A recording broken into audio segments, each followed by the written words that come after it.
seorang sahabat bernama Thauban. Ini Masya Allah. Thauban ini rajin sholat berjamaah, Pak. Sahabat Nabi, sangat soleh, rajin ibadahnya, dan tidak pernah meninggalkan ibadah di masjid. Dan posisinya selalu pojok kanan. Pojok kanan. Tapi niatnya bukan ingin mojok. Niatnya bagaimana saya bisa khusyuk ibadah dan tidak mengganggu orang.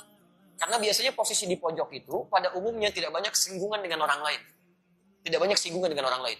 Maka Masya Allah, maka ketika datang ibadah, ramai masjid dan sebagainya, sampai satu ketika, saya persingkat, dalam sholat subuh, beliau tidak datang. Ditunggu oleh Nabi. Sampai Nabi bertanya begini, kemana Thauban? Kemana Thauban? Tidak ada yang tahu. Sampai ketahuan oleh Nabi itu. Ini orang satu orang nggak datang aja, oleh Nabi ketahuan, di sebulan kemana nih? Nggak ada gitu. Tapi sahabat mengatakan, kami tidak tahu ya Rasulullah. Kan? Apa yang terjadi? Ditunggu oleh Nabi. Saking seringnya sholat berjamaah, Nabi tidak ingin orang ini ketinggalan. Ditunggu sampai agak kemudian melewat, waktunya mulai berlanjut, diputuskan untuk dilakukan sholat. Ya, karena dikhawatirkan habis waktu subuhnya. Sholat ditunaikan, selesai menunaikan sholat diputuskan untuk menengok sahabat tadi. Perhatikan, orang sering ke masjid, tidak ada di masjid, Nabi masih mengajak sahabat untuk menengok. Itulah jamaah. Anda tahu ketika menengok itu, ditelusuri jalan ke rumahnya, itu ternyata jarak yang ditempuh 3 jam. 3 jam. Nah, yang paling ingin saya sampaikan ketika ditengok, istrinya kemudian mulai keluar mengatakan, Tuwfiya zawji. Aina Thauban? Kemana Thauban? Kata Rasulullah SAW. Kata istrinya, Laqad tuwfiya. Dia sudah wafat. Meninggal. Lalu Nabi berkata, perhatikan kalimatnya, apakah ada yang terjadi sebelum dia meninggal? Ini yang harus kita catat. Apa yang terjadi?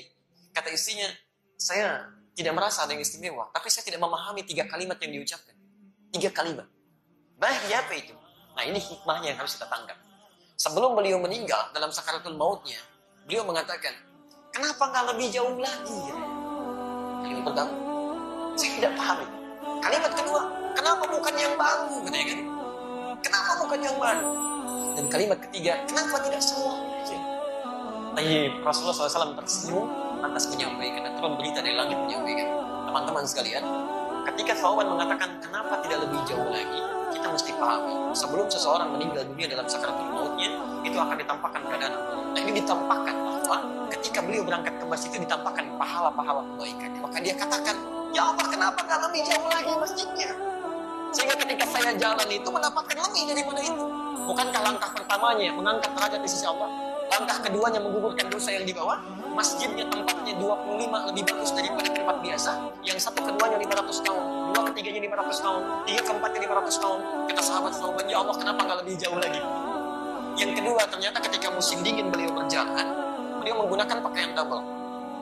Yang paling dalam itu pakaian barunya, yang luar pakaian lamanya. Di jalan bertemu dengan seorang kedinginan, maka dilepaskanlah pakaian yang luar yang lama. Ini dipakaikan pada orang tadi supaya tidak kedinginan.